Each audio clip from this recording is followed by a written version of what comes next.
بسم اللہ الرحمن الرحیم۔ شروع اللہ تبارک و تعالیٰ کے نام سے جو بڑا مہربان نہایت رحم کرنے والا ہے۔ حضرت موسیٰ علیہ السلام بنی اسرائیل پر مبعوث کیے گئے نبی تھے۔ ان کا اصل ملک فلسطین تھا۔ حضرت یوسف علیہ السلام کے مصر جانے کے بعد حضرت یعقوب علیہ السلام کی اولاد نے مصر میں زندگی بسر کی، لہٰذا حضرت موسیٰ علیہ السلام بھی انہی مہاجرین میں سے ایک خاندان میں پیدا ہوئے۔ اسرائیل کے ایک گھر میں 1520 عیسوی میں پیدا ہوئے۔ آپ علیہ السلام کے والد کا نام عمران اور ماں کا نام یوکبد اور بڑے بھائی کا نام ہارون اور بہن کا نام مریم تھا۔ جب بنی اسرائیل حضرت یوسف علیہ السلام کی وجہ سے مصر میں جا کر رہنے لگی، اللہ تعالیٰ نے ان کو بے شمار رزق اور عزت سے مالا مال کر دیا۔ وہ لوگ اللہ تعالیٰ کی بے شمار نعمتوں کا شکر ادا کرنے کی بجائے نافرمان ہوتے گئے۔ اللہ تعالیٰ نے ان پر ایک ظالم حکمران فرعون بھیج دیا جو بنی اسرائیل کی مخالفت کرتا تھا۔ ایک رات فرعون نے خواب میں دیکھا کہ بیت المقدس کی طرف سے آگ بھڑکی، جس آگ میں سب جل گئے سوائے اسرائیلی لوگوں کے۔ اس نے اپنے مذہبی رہنماؤں کو پاس بلایا اور خواب کی تعبیر دریافت کی۔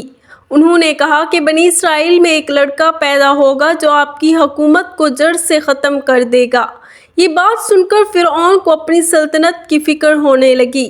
اس نے حکم جاری کر دیا کہ بنی اسرائیل میں جو بچہ پیدا ہوگا اس کو قتل کر دیا جائے گا۔ اس طرح بنی اسرائیل کے بے شمار بچے پیدا ہوتے ہی بچوں کو قتل کر دیا جاتا تھا۔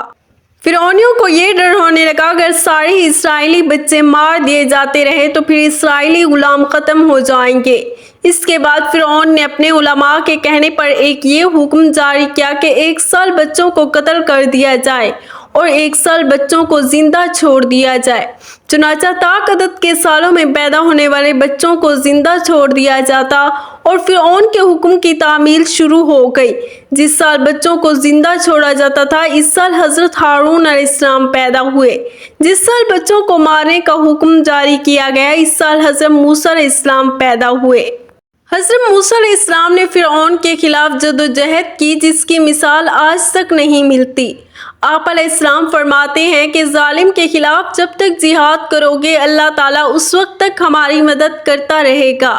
یہاں فرعون کا ایک واقعہ بیان کرنا مقصود نہیں ہے۔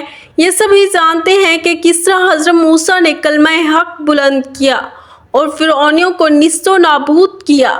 ناظرین گرامی، یہودی حضرت موسیٰ علیہ السلام کو اپنا پیغمبر مانتے تھے اور جگہ جگہ کھدائی کر کے وہ حضرت موسیٰ علیہ السلام کی قبر تلاش کر رہے ہیں، کیونکہ حضرت موسیٰ علیہ السلام کی قبر پوشیدہ ہے۔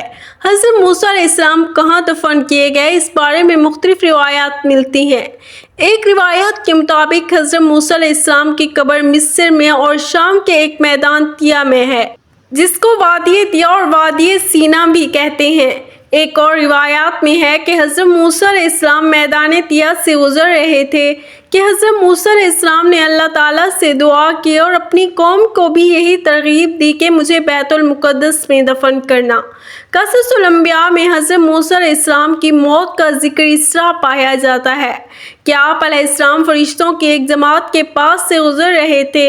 وہ ایک قبر کھود رہے تھے جس میں سے خوشبو کی لہر باہر آ رہی تھی۔ حضرت موسیٰ علیہ السلام نے ایسی قبر کبھی نہیں دیکھی تھی۔ حضرت موسیٰ علیہ السلام فرشتوں کے پاس آئے اور ان سے پوچھا یہ تم کس کے لیے قبر کھود رہے ہو؟ انہوں نے جواب دیا ہم یہ قبر اللہ تعالیٰ کے ایک نیک پیغمبر کے لیے کھود رہے ہیں۔ اگر آپ جانتے ہیں کہ آپ اللہ کے پیغمبر ہیں تو آپ اس قبر میں داخل ہو جاؤ، اس میں لیٹ کے اپنے رب کی طرف لوٹ جاؤ۔ حضرت موسیٰ علیہ السلام نے فرشتوں کے بتائے ہوئے طریقے پر عمل کیا تو اسی وقت آپ علیہ السلام اس دنیا سے پردہ کر گئے۔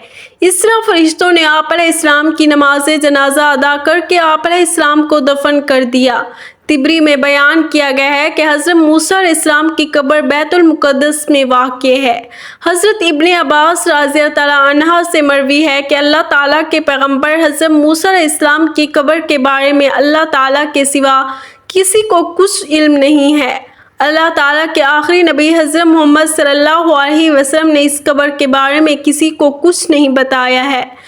آپ صلی اللہ علیہ وسلم کا فرمان ہے کہ اگر یہودیوں کو حضرت موسیٰ علیہ السلام اور حضرت ہارون علیہ السلام کی قبروں کے بارے میں علم ہو جاتا تو وہ ضرور ان دونوں بھائیوں کو اپنا خدا مان لیتے۔ اسرائیلیوں کا یہ ماننا ہے کہ حضرت موسیٰ علیہ السلام کو فلسطین کے قریب دفنایا گیا تھا۔ ان کی قبر مسجد الاقصیٰ کے ارد گرد ہے، اس لیے یہودیوں نے فلسطین کے قبضے کے بعد مسجد الاقصیٰ کے قریب کئی جگہوں پر کھدائی کی، لیکن ان کو جب حضرت موسیٰ علیہ السلام کی قبر کے بارے میں کوئی علم نہ ہو سکا۔ یہودیوں نے مسجد الاقصیٰ کی ہر طرف کھدائی کی ہے، لیکن انہوں نے مسجد کے بائیں طرف کبھی کھدائی نہیں کی۔ ماہرین کا کہنا ہے کہ اگر انہوں نے مسجد اقصیٰ کے بائیں جانب کھدائی کرنے کی کوشش کی تو پوری مسجد ہی ان پر آ گرے گی۔ اس کے بارے میں کسی کو علم نہیں ہو سکا کہ حضرت موسیٰ علیہ السلام کی قبر کہاں ہے۔ اس کے بارے میں اللہ تعالیٰ کے سوا کسی کے علم نہیں ہے۔ حضرت موسیٰ علیہ السلام کی وفات کا واقعہ اس طرح مذکور ہے۔ حضرت ابو ہریرہ رضی اللہ عنہ فرماتے ہیں کہ جب موسیٰ علیہ السلام کی وفات کا وقت قریب آیا تو موت کا فرشتہ ان کی خدمت میں حاضر ہوا اور کہا اپنے پروردگار کی جانب سے پیغام اجل کو قبول فرمائیے۔ حضرت موسیٰ علیہ السلام نے اس کے تماچہ رسید کر دیا جس سے ان کی آنکھ پھوٹ گئی۔ تب اس نے دربار الہی میں جا کر شکایت کی، تیرا بندہ موت نہیں چاہتا، یہ کہ اس نے میرے تماچہ رسید کر دیا۔ اللہ تعالیٰ کی جانب سے اس کی آنکھ پھر درست ہو گئی۔ اس کو حکم ملا کہ حضرت موسیٰ علیہ السلام کے پاس دوبارہ جاؤ اور کہو کہ اللہ کا یہ ارشاد ہے، کسی بیل کی کمر پر تم اپنا ہاتھ رکھ دو، جس قدر بال تمہاری مٹھی میں آ جائیں گے ہم ہر ایک بال کے عوض تمہاری عمر میں 1 سال کا اضافہ کر دیں گے۔ فرشتے نے دوبارہ حاضر ہو کر حضرت موسیٰ علیہ السلام کو خدا تعالیٰ کا پیغام سنایا۔ حضرت موسیٰ علیہ السلام نے دریافت کیا کہ بارگاہ الہی میں اس کے بعد کیا انجام ہوگا۔ حضرت حق سے جواب ملا، آخر کار پھر موت ہے۔ تب حضرت موسیٰ علیہ السلام نے عرض کیا، اگر طویل سے طویل زندگی کا نتیجہ موت ہی ہے، پھر وہ شے آج ہی کیوں نہ آ جائے۔ دعا کی، یا رب العالمین اس آخری وقت میں عرش مقدس کے قریب کر دے۔ نبی کریم صلی اللہ علیہ وسلم نے ارشاد فرمایا کہ اگر میں اس جگہ ہوتا تو تم کو حضرت موسیٰ علیہ السلام کی قبر کا نشان دکھاتا، وہ سرخ ٹیلے کے قریب اس جگہ دفن ہے۔ ضیاء مقدسی کہتے ہیں کہ عراق میں سرخ ٹیلے کے قریب ایک قبر ہے جس کو حضرت موسیٰ علیہ السلام کی قبر بتایا جاتا ہے۔ دوسرے تاریخی اقوال کے مقابلے میں یہ قول صحیح ہے، اس لیے کہ میدان طیہ کے سب سے قریب وادی مقدس کا علاقہ اریاح کی بستی ہے۔ اس جگہ وہ کثیب احمر واقع ہے جس کا ذکر حدیث میں آیا ہے۔ حضرت انس رضی اللہ عنہ سے مروی ہے کہ رسول پاک صلی اللہ علیہ وسلم کا فرمان ہے کہ شب معراج میں سرخ ریت کے ٹیلے کے پاس حضرت موسیٰ علیہ السلام کے قریب سے گزرا تو وہ اپنی قبر میں کھڑے ہو کر نماز ادا کر رہے تھے۔ کثیر احمر جس کو ماؤنٹ ایمو بھی کہا جاتا ہے، اردن میں ایک پہاڑ کا نام ہے۔ اس حدیث میں سے یہ ثابت ہوتا ہے کہ حضرت موسیٰ علیہ السلام کی قبر اردن میں واقع ہے۔ مذہبی اور تاریخی مقامات کو دنیا میں بے شمار ہیں۔ حضرت موسیٰ علیہ السلام کی لاٹھی اور ان کی قبر مبارک کے حوالے سے بہت کم لوگ جانتے ہیں۔ اردن میں حضرت موسیٰ علیہ السلام سے متعلق ایسی کئی چیزیں اور مقامات موجود ہیں جو کہ آنے والے لوگوں کے لیے حضرت موسیٰ علیہ السلام سے متعلق جاننے کی جستجو پیدا کرتے ہیں۔ اردن میں جبل نیبو پہاڑ حضرت موسیٰ علیہ السلام کے عصے سے مماثلت رکھتا ہے۔ ایک عصا بھی موجود ہے جو کہ اس بات کی نشاندہی کرتا ہے کہ حضرت موسیٰ علیہ السلام کا عصا کتنا بڑا اور طاقتور تھا۔ جبل نیبو حضرت موسیٰ علیہ السلام کا آخری مقام ہے جہاں وہ مصر سے اپنی قوم کو لے کر آئے تھے۔ بڑے بڑے پتھر اور ہلکے براؤن رنگ سے بنے پتھر اس بات کی نشاندہی کرتے ہیں کہ یہ مقام کافی پرانا ہے جہاں کافی عرصے سے لوگوں کا گزر ہوتا ہے۔ فلسطین اور بیت المقدس کے عین سامنے موجود جبل نیبو کی بناوٹ کچھ اس طرح کی ہے کہ فلسطین اور بیت المقدس صاف طور پر دکھائی دیتا ہے۔ جبل نیبو کا مقام اس حد تک دلچسپ اور دل فریب منظر ہے کہ یہاں سے کھڑے ہو کر جہاں تک نگاہ جاتی ہے پہاڑ اور دریا ہی نظر آتے ہیں۔